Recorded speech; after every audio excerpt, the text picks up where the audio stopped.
Now, what's also included in all of my phonics resources is the decodables that go along with that phonics feature. So, when I shared with you the short vowel resources, you also get the decodables.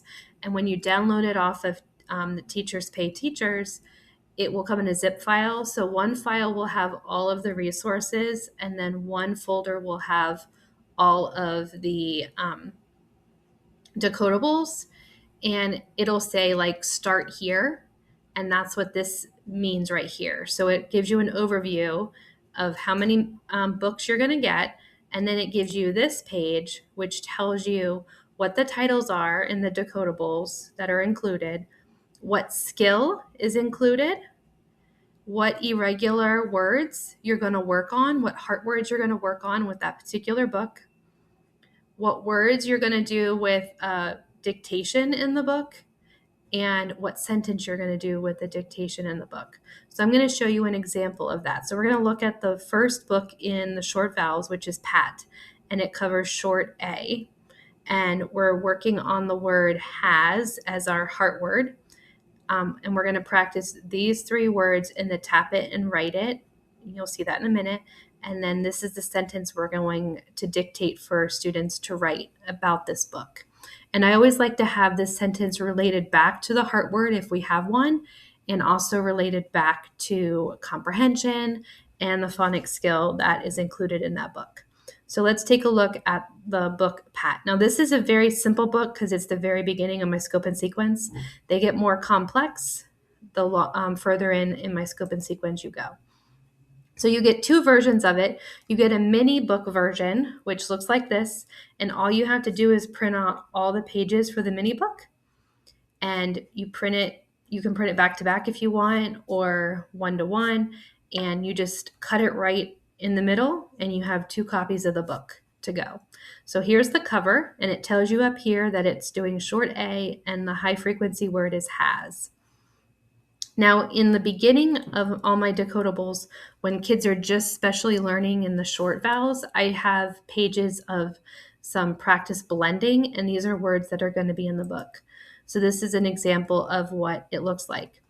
So the child would see this, and you would practice stretching those sounds out and reading that word. So we would go mat, at, mat. So we're slowly getting to that word. And the arrows mean that it's a continuous sound. And so you will see that with sat, we're doing continuous sounds. But in the word bat, the B is not a continuous sound, it's a stop sound. So I don't have that arrow indicating to stretch that sound out. And that's usually more challenging, especially when they're first learning to read. And then you have a page where you map the word, and remember back, our heart word is has. So you would map the word has on this page, and you would follow the directions for the tap it, map it, write it that are in the resources to do the same exact thing with the word has.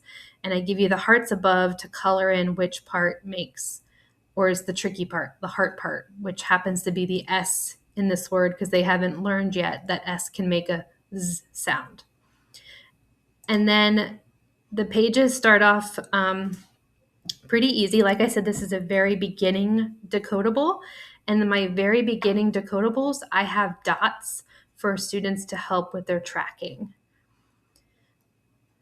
And I also have the heart word underlined in all my decodables so you can easily find it for students and they can identify it and you can work on it with them.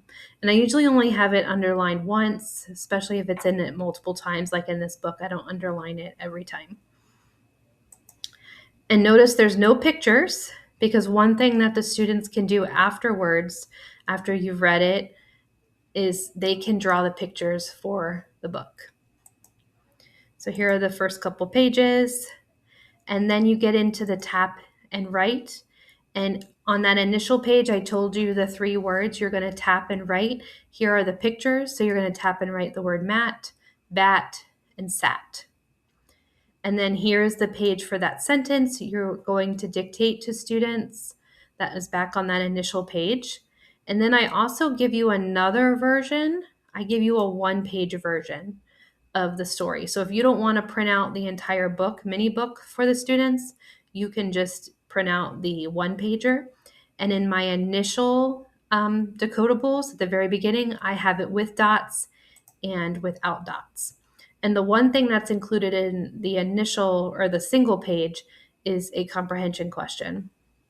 And I like to have the answers be something that they can spell and it's related to the phonics feature. So this question is, what are two things that Pat has? It has to do with the story, so they have to comprehend it, but they also have to be able to spell those things as well.